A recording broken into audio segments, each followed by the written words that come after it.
Hi guys, welcome to my channel. Thank you so much for clicking on this video. By the title, you can already tell what this project is all about. We'll be making this beautiful multicolored resin tray. It can be used for jewelry, for breakfast in bed, as a coffee table centerpiece, and a lot more. It all depends on your creativity. If you're a returning subscriber, thank you so very much. And if you're new here, I'd like to say a big welcome to you. Please don't forget to subscribe, turn on the notification bell so that you get notified when there's a new video on this channel. And please share with your DIY loving friends. Let's dive into this video.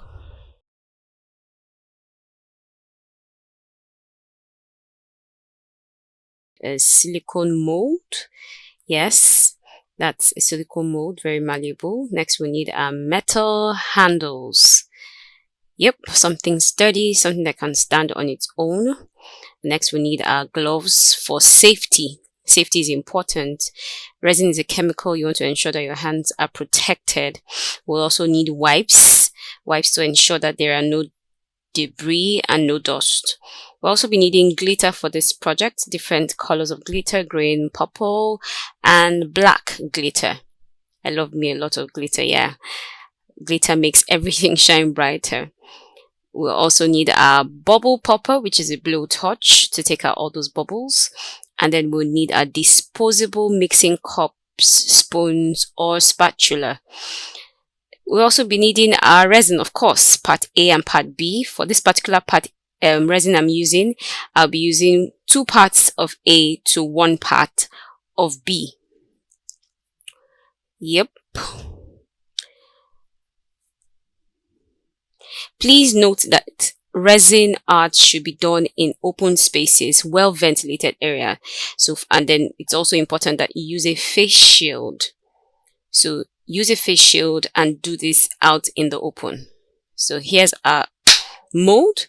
First, we'll be cleaning out our mold with the wipes I showed earlier. It's important we make sure that our work surface is clean and dust free. So it's important that we wipe our mold clean, Wipe your mold clean, thoroughly clean. There should be no debris, nothing at all that will impact our final output. So we wipe. Next, we put on our gloves for safety. Very important. You don't want to have resin on your skin. And if at all you do get some on your skin, make sure you wash your hands with soap and water. Lots of soap and water immediately. If possible, I would recommend you do a little bit of laundry. Take a napkin and wash, just something that will bring in a lot of action to take out all of that resin. So it's now time to mix. You can see my disposable cups have been previously used, so they can be used for quite a number of time. It depends. You could use them 3-4 times. So you just maintain black mixtures in black cups.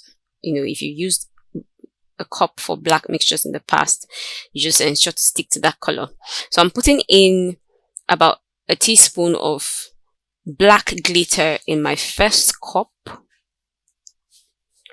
And I'm going to be doing the same for the other 2 colors. So this is me cleaning off the black glitter that spilled on my work surface. Just make sure that it doesn't go into my final project. I want to be able to control things here. So next is my purple glitter, about a teaspoon also.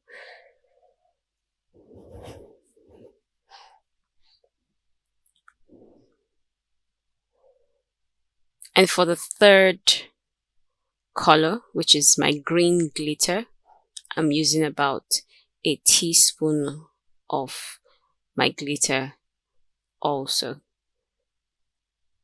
So basically, I'm just eyeballing these measurements. There's no, when it comes to glitter, there's no hard and fast rule. You can use glitter to your satisfaction. I realized that if I want my resin to be thicker, I use more glitter, and then it's thicker and I'm able to control the flow. Now it's time to put in my resin. So I'm doing 2 parts of A to 1 part of B. But please note that I'm starting off with my part A first. Now normally you should use a scale or a measuring cup, silicone cup for these measurements, but I'm eyeballing them, and I'll explain more later. So first of all, I'm putting in my part A, and my aim here is to give me more working time. Now once you put your part A and part B together, your resin begins to cure. That means it begins to solidify. Now because I want to be able to have more working time, I'm putting in my part A first, and I'll mix this properly with my glitter. I'm just cleaning off all the excesses, all the, spill, anything at all that would impact my final output. So this is me mixing my part A with my glitter.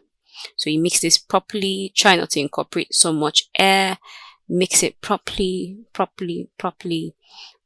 get all that glitter from all the corners, mix it properly. Remember, there's no curation here, so you can take your time with this step and make sure you do a proper job of mixing all of your glitter with your part A resin.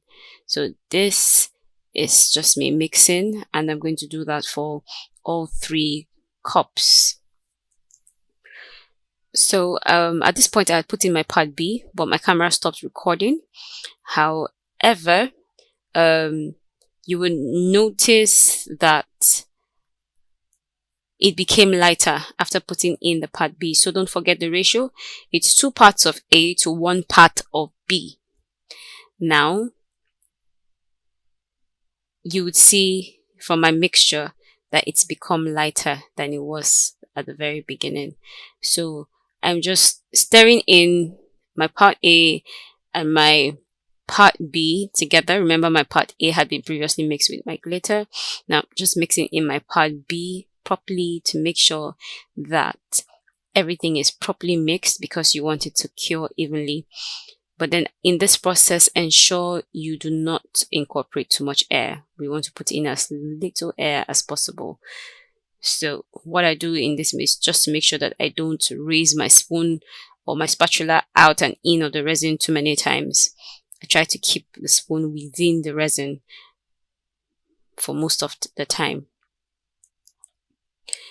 Now, the beautiful thing about resin art is there's no perfect design. Everything is beautiful.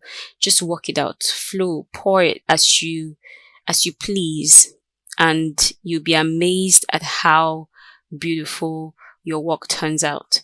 There's no right or wrong way. It's just creativity. Pour out your heart as you do this project. So I've decided to do straight lines, or should I say rows of different colors of resin. So I'm starting off with my black resin, and then if you notice, I'm tapping them off, tapping the cup on the work surface to ensure that there are no drops, because I want to be able to control where each color goes. So I'm shaking off the excess at the tip of my cup and then keeping that aside. Now don't worry about the spaces. Resin flows. So this will flow, and this my resin is quite light. If I wanted it thicker, I would put in more glitter, so it will flow into each other. So I'm just marking out everyone's territory, if I could say that. So I'm using I'm alternating black with the purple, and then the green, the black, purple, green. Basically that's what I'm doing. So I'm going to speed this up.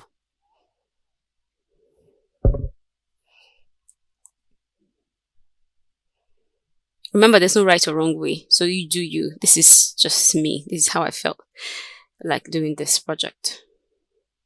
So I'm alternating colors, purple and then green. Now I'm filling up spaces because I still have resin left in my cups.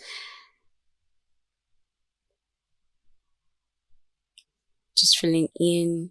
Do it to your heart's content, but make sure you fill up every space.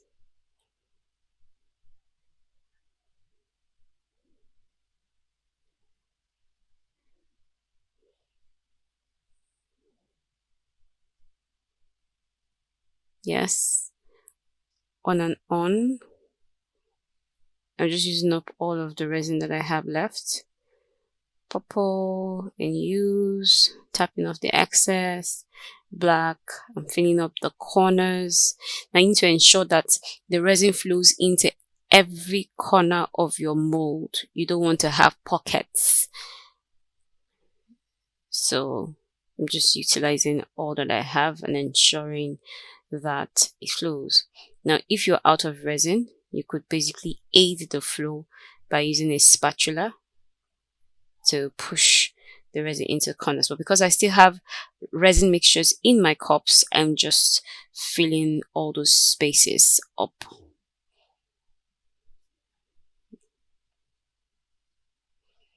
Okay, so I'm using up all of my resin and just pouring it over existing lines just to finish up what's in my cup. What's the point wasting it when it could be used? No wastes. Yep. You see how that color is beautifully flowing into each other. You see the green and the black flowing into each other, making a beautiful pattern.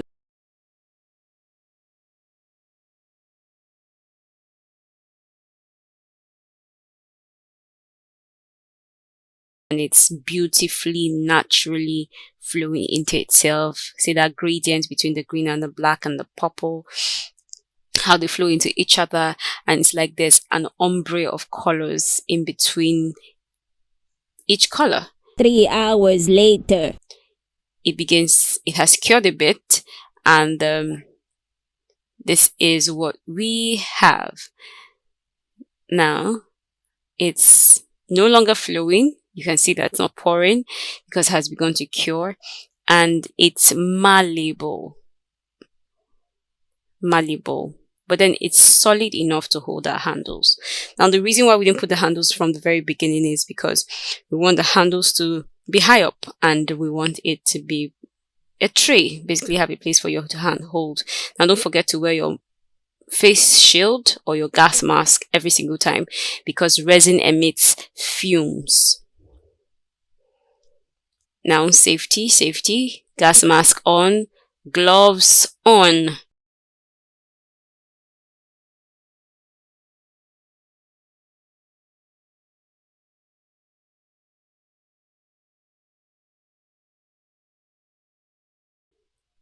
Now we're placing on our handles. Remember to use sturdy handles that can stand on their own without you having to use any apparatus to keep them standing. And these ones are kind of sturdy. They are weighty, not so weighty, but then they have good amount of weight to stand on their own without aid.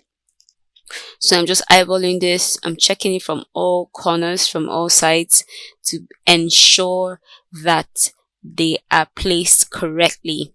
Now you don't want to have more space on one side than the other, so I'm making sure that it's even.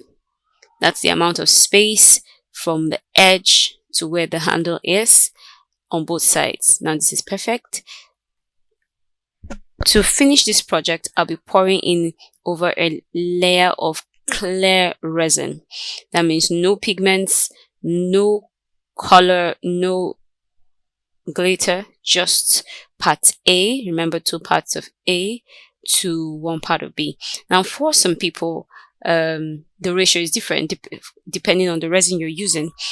Other resins will say 1 part of A to 1 part of B, but this particular resin I'm using, the rule is 2 parts of A to 1 part of B. So it's 2 parts of A to 1 part of B,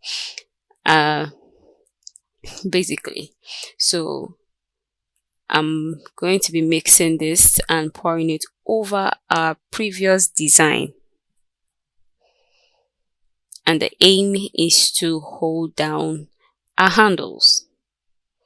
So I've done this quite a few times, and I should be using a scale rather for this, but I've done this quite a few times, and I can tell what quantity is going to be enough, and I can also tell how much of part A to part B.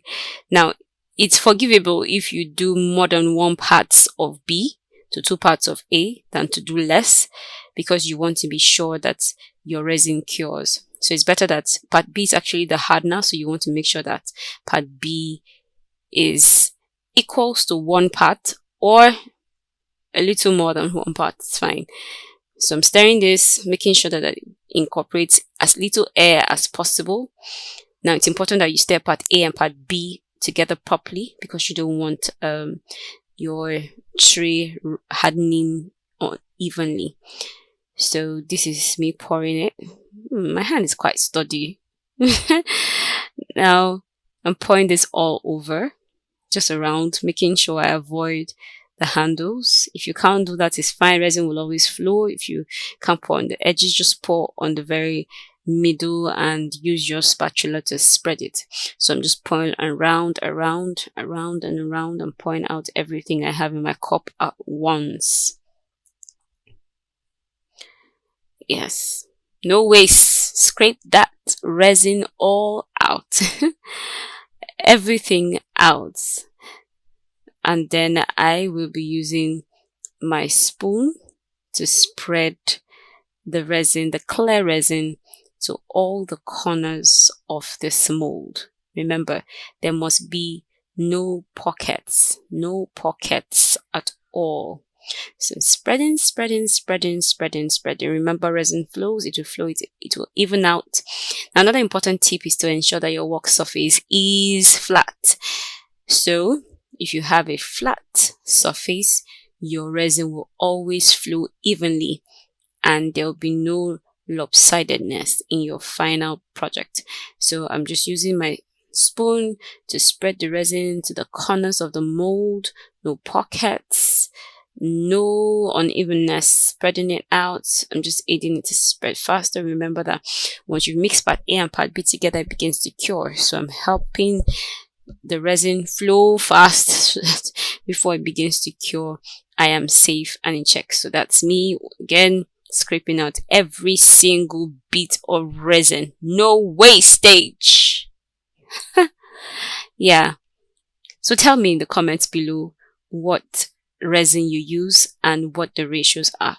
So here is my blowtorch for popping of bubbles. At the point of mixing part A and part B, air is incorporated, so it's important that you pop out those bubbles. You can also use a butane torch for okay, this is actually a butane torch. You can also use a heat gun for this.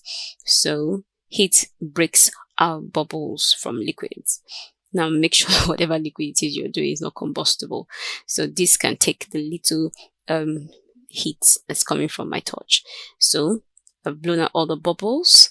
Next is to let this dry for 24 hours. 24 hours later. Yep. This is our final job. You see it's all sturdy. There's enough space under the handles for the user to use to hold and carry the tray. So I'll be doing, oh my, this is so beautiful. Amazing. There's no limitation as to what could be done with this. You can make any pattern or design. Now I'll be demolding this. See how it comes off easily. Even though I started opening this before, but it comes off quite easily. Silicone does not stick to resin. It's quite independent minded. So this is the bottom. You see the patterns. There's no limitation as to what you can do with your resin. This is so beautiful, so beautiful. You could use this for your breakfast tray, for your jewelry, for your keys, for decoration on your coffee table. Amazing, beautiful project. And this could be done by you or anyone. Very simple. Thanks for watching.